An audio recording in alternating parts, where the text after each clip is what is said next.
Waalaikumsalam warahmatullahi wabarakatuh. Ya, terima kasih untuk adik-adik yang sudah menyempatkan waktunya untuk hadir duduk bersama kita semua di sini untuk melaksanakan layanan bimbingan kelompok pada hari ini. Baik, sebelum kita memulai kegiatan kita pada hari ini, marilah kita bersama-sama berdoa menurut keyakinan kita masing-masing. Berdoa dimulai. Berdoa selesai. Langsung saja sebelum kita masuk kepada intinya, saya ingin kepada adik-adik semua untuk memperkenalkan nama dan ciri khas positif yang adik-adik miliki. Baik, saya akan memberikan kesempatan untuk adik dari sebelah kiri saya untuk memperkenalkan namanya beserta dengan ciri khas positifnya. Baik, jadi perkenalkan nama saya Nur Nazira Azra, biasa dipanggil Azal, dan untuk ciri khas positif itu kata teman-teman saya suka berbagi gitu Kak. Iya. Jadi Adinda Azra ini suka traktir temannya ya. Nah, selanjutnya dilanjutkan oleh teman yang di samping. Halo teman-teman, perkenalkan nama saya Putri Hernisa Said. Jadi ciri khas positif yang biasa teman-teman saya bilang itu saya ceria, tapi tidak tahu aslinya bagaimana. Mungkin itu Kak. Iya. Tapi memang sudah terpancar dari raut wajahnya Adinda Putri. Memang tipikal orang yang ceria. Nah, selanjutnya baik, perkenalkan nama saya Herli Ramadhani. Hai. Apa ya untuk apa tadi istilahnya? ciri khas positif. Untuk ciri khas positif saya mungkin karena banyak teman-teman yang menjadikan saya tempat curhat. Mungkin saya adalah orang yang orang dengan apa sih istilahnya? Menjadi pendengar. Ya, pendengar yang baik mungkin Kak. Ya. Selanjutnya dari saudara yang berada di sebelah kanan saya. Perkenalkan, nama saya Muhammad Fahri Syarif, bisa dipanggil Fahri. Kalau ciri khas yang positif itu saya kata teman-teman suka menolong. Terima kasih. Terima kasih untuk semua adik-adik. Jadi saya rasa di sini adik-adik sebagian besar sudah mampu mengenali bagaimana dirinya terkait apa yang menjadikannya baik di mata orang dan apa yang menjadikannya mungkin tidak membuat orang lain nyaman. Selanjutnya saya akan menjelaskan terkait kenapa sih adik-adik dipanggil untuk berkumpul pada sesi bimbingan kelompok ini. Nah, adapun konseling kelompok itu merupakan suatu kegiatan yang membahas masalah pribadi di dalam kelompok melalui dinamika kelompok. Adapun tujuan dari kegiatan kita pada hari ini yaitu agar kalian bisa merasakan atau mendengarkan bagaimana sudut pandang dari orang lain yang sedang mengalami masalah. Nah, selanjutnya juga melatih kalian berkomunikasi antar perorangan ataupun antar pribadi. Dan yang pastinya tujuan utamanya di sini yaitu mengentaskan masalah atau mencari solusi dari suatu permasalahan yang kita hadapi.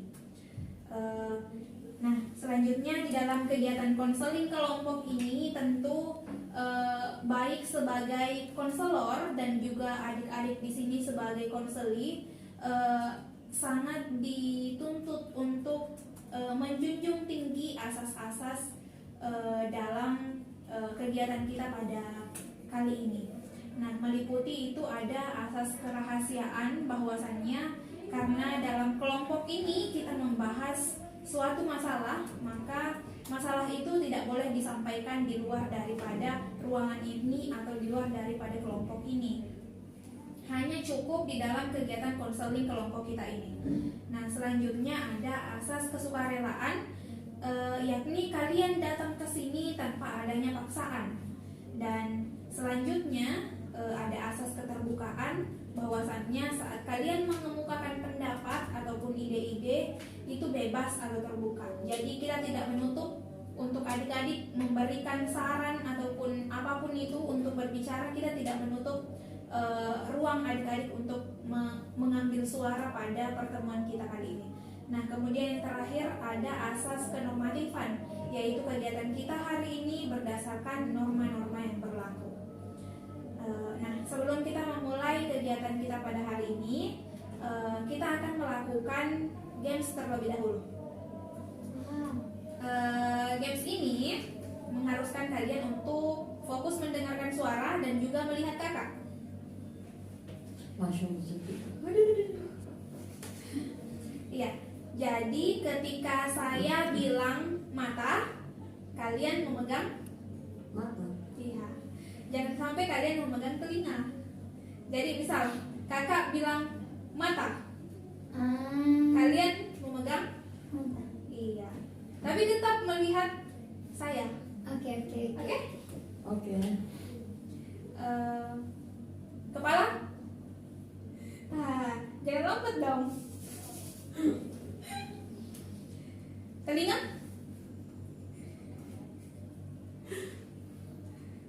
Hidung? Pipi?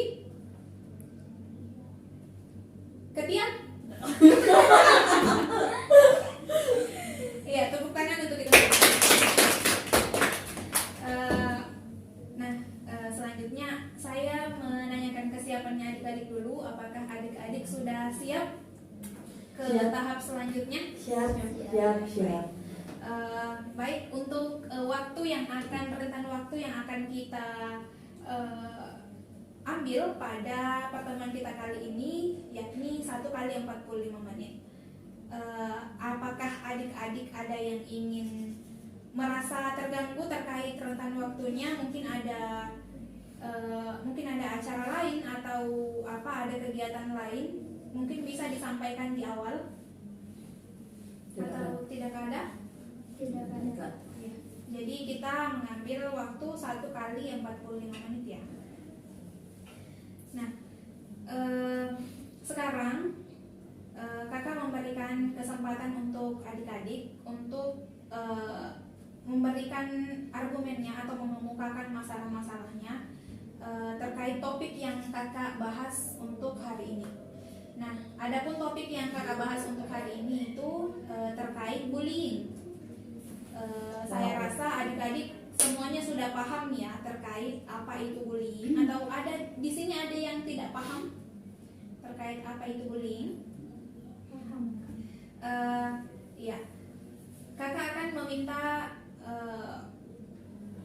masalah-masalah apa yang pernah dilalui atau pernah dialami oleh adik-adik terkait bullying itu sendiri. Atau ada yang ingin mengajukan diri untuk memaparkan pengalamannya terkait bullying. Nah, saya boleh Kak? Ya. Jadi baik teman-teman sekalian, jadi sewaktu SMP kalau tidak salah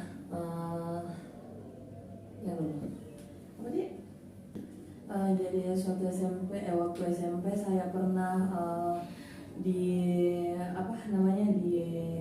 diasingkan atau dikucilkan dari teman sekelas saya karena suatu masalah yang dimana pada saat kerja kelompok, mungkin kalau tidak salah ingat itu tentang kerja kelompok seni budaya, yang dimana saya di situ merupakan siswa yang mungkin bisa dibilang lebih aktif dari teman-teman saya, dan dimana teman yang ranking 1 saya itu merasa mungkin diambil posisinya sebagai orang yang terpintar pada saat di kelas. Nah, teman saya ranking 1 ini merupakan salah satu siswa yang bisa dibilang berpengaruh dalam satu kelas ini. Nah, di mana teman saya ranking 1 ini mengajak teman-teman yang lain untuk tidak berbicara pada saya mungkin selama hampir setengah semester 6 bulan. Wow. Ya, sampai pada akhirnya ada dari itu cuman sampai kelas 2 SMP itu naik ke kelas 3 cuman satu teman saya yang sampai sekarang masih berhubungan, karena dari kelas 1 sampai kelas 3 itu selalu sekelas, tidak pernah berubah. Jadi teman SMP saya dari sampai sekarang itu hanya satu orang karena masalah itu. Baik, itu tadi cerita dari saudari Putri Hairunisa terkait pengalaman dia. Ternyata dia pernah dibully semasa SMP-nya dia. Kemudian saya berikan lagi kesempatan kepada adik-adik, mungkin ada yang ingin menceritakan lagi pengalamannya terkait bullying. Ada yang ingin mengajukan diri? Mungkin saya, Pak. Iya, silahkan.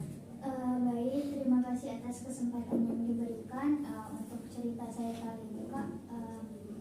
Mungkin memang saya bukan sebagai korban di sini, bukan juga sebagai pelaku, tapi saya adalah orang yang menyaksikan kegiatan bully itu. Dan mengapa saya menganggap ini adalah sebuah masalah, karena saya tidak menyukai hal tersebut terjadi, tapi saya tidak tahu harus apa. Karena di satu sisi saya tidak punya masalah dengan si pembuli, dan saya juga tidak tega membiarkan orang yang dibully ini terus-terusan dibully. Dan yang saya ketahui biasanya apabila kita seakan masuk dalam masalah orang lain, bisa jadi kita juga terjerat dalam masalah tersebut. Jadi saya memilih untuk menghindar dan tidak masuk dalam masalah tersebut, tapi di satu sisi saya juga tidak bisa membiarkan hal tersebut. Seperti itu, Pak. Iya, terima kasih. Sangat dimengerti ya bagaimana kebimbangan dalam posisi itu, tentang kita yang ingin berbuat sesuatu tapi kita juga masih berpikir panjang apakah kita akan terlibat di dalamnya atau tidak. Selanjutnya mungkin dari saudari Asra. Oke, jadi kalau saya pernah menjalin hubungan sama saya SMP dengan satu cowok. Nah, setelah putus hubungan tersebut, si cowok punya hubungan baru sama cewek lain. Nah, setelah itu saya kan memang orangnya suka upload sesuatu, entah itu quotes yang apa quotes Yang gitu. seakan-akan dia Iya, merasa bahwa dia iya. tersinggung, dia yang disinggung. Iya, dan entah kenapa dia bisa sampai tahu padahal saya tidak berteman WhatsApp sama sekali. Nah, sampai hari itu tiba-tiba dia chat saya, bilang kenapa kamu kok bilang begitu, begitu. Padahal saya sama sekali tidak menyinggung, menyindir dia. Dan karena itu dia sampai bawa-bawa ke grup angkatan, dia kata-kata saya sama dia ada gengnya begitu. Dia kata-kata saya di situ, bicara kotor lah, apalah, kata-kata saya haram apalah begitu. Cuma untungnya saya juga tidak tahu. Cuma itu mantanku sempat karena komen bilang siapa singgung itu, aku bilang tidak ada Ji. Baru sudah itu besoknya itu satu gengki lewat di depan kelasku sambil teriak-teriak. Cuma saya karena aku peduli, saya datang di kelas langsung baring tidur begitu saja. Dan orang di sekelilingku seakan-akan kayak tidak peduli begitu dengan saya. Cuma memang ada kayak teman organisasiku itu cuma dia yang tenangkan saya, yang ajak saya bicara begitu.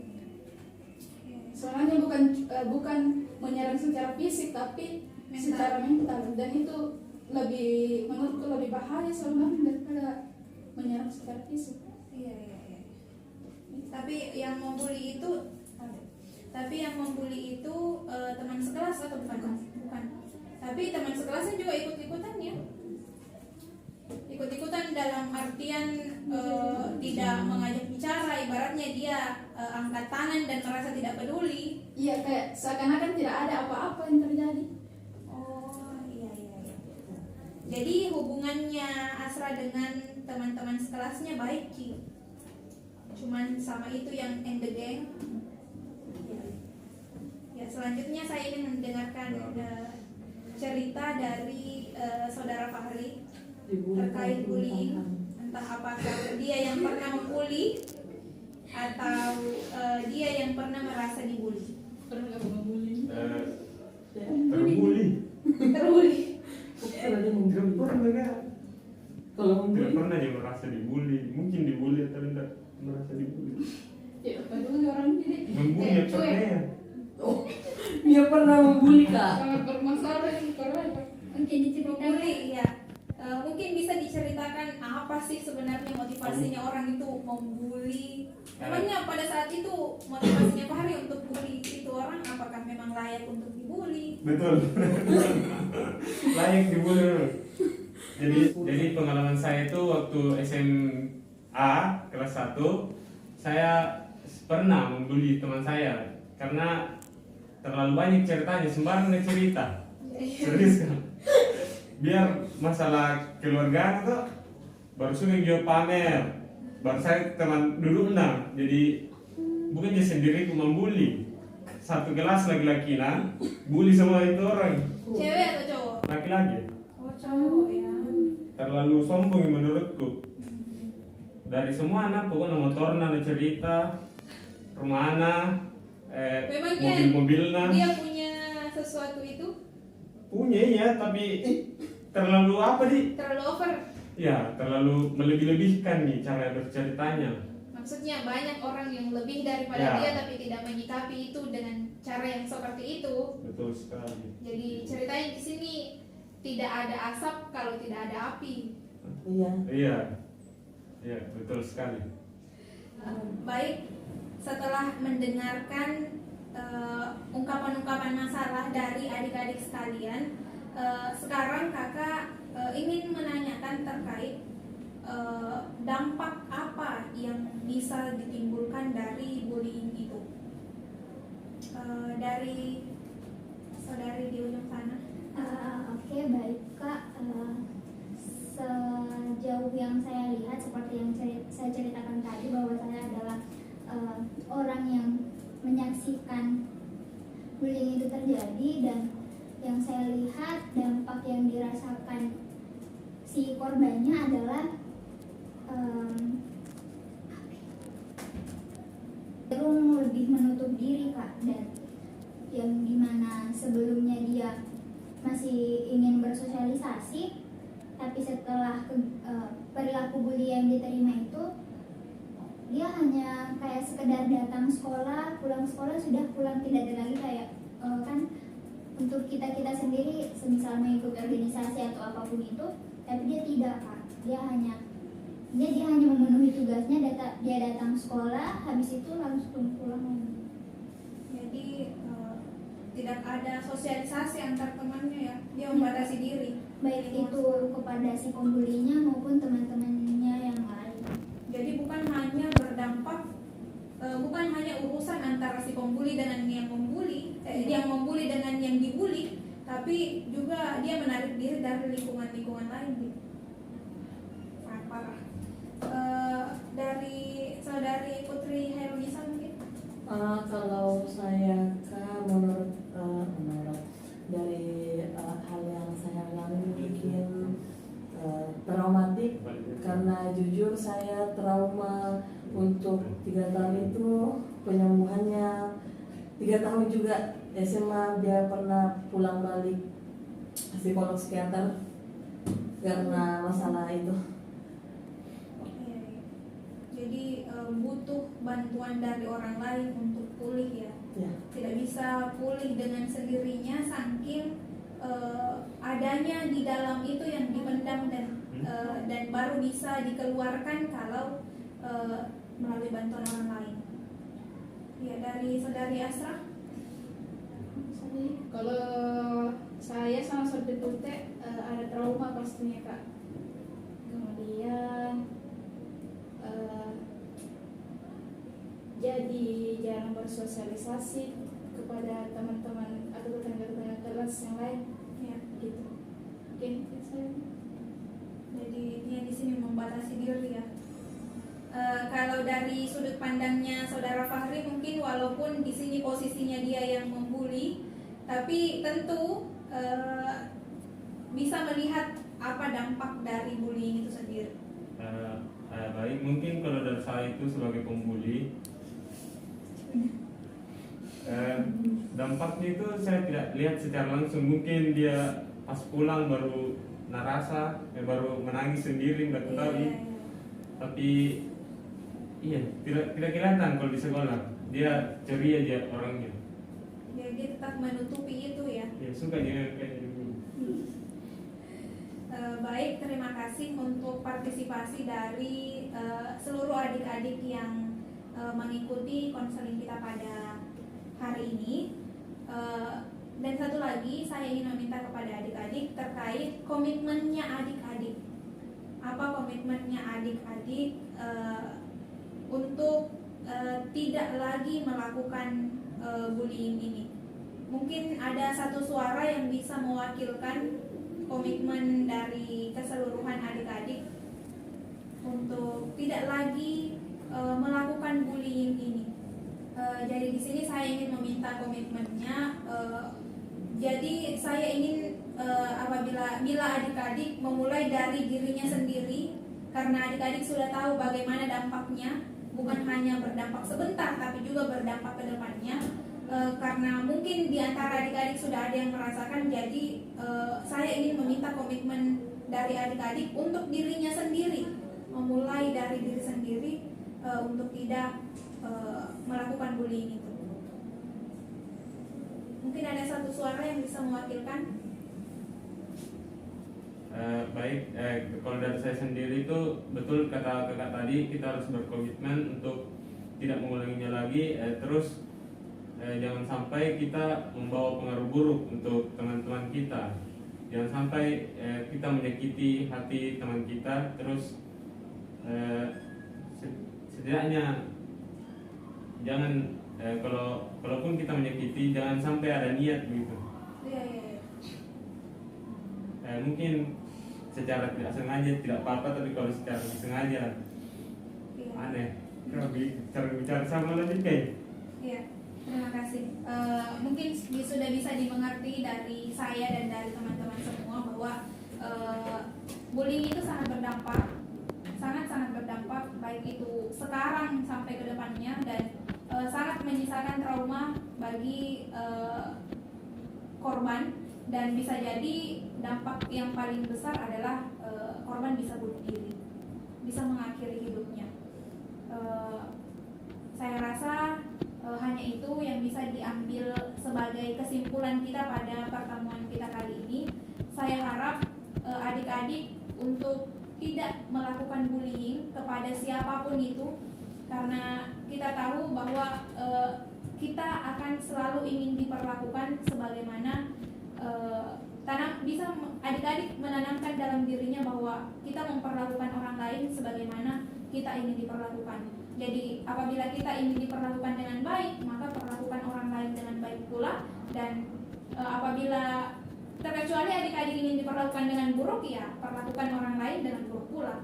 Walaupun kita tidak bisa melulu memaksa bahwa orang lain, apabila kita berbuat baik maka orang lain pun akan berbuat baik. Kita tidak bisa seperti itu, karena orang lain bukan dalam kendali kita, tapi yang dalam kendali kita adalah diri kita sendiri. Saya rasa hanya itu.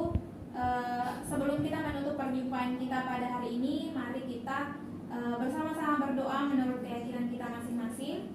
Berdoa dimulai. Selesai. Baik adik-adik, terima kasih. Lagi-lagi terima kasih saya ucapkan kepada adik-adik.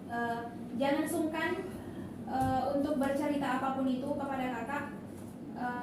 Jika ada waktu luang, mari kita berdiskusi sama-sama. Mari kita melakukan pertemuan yang seperti ini sama-sama, untuk bukan semata-mata untuk diri kakak sendiri, tapi juga untuk diri adik-adik Saya rasa hanya itu. Mohon maaf apabila ada kesalahan dan kekurangan.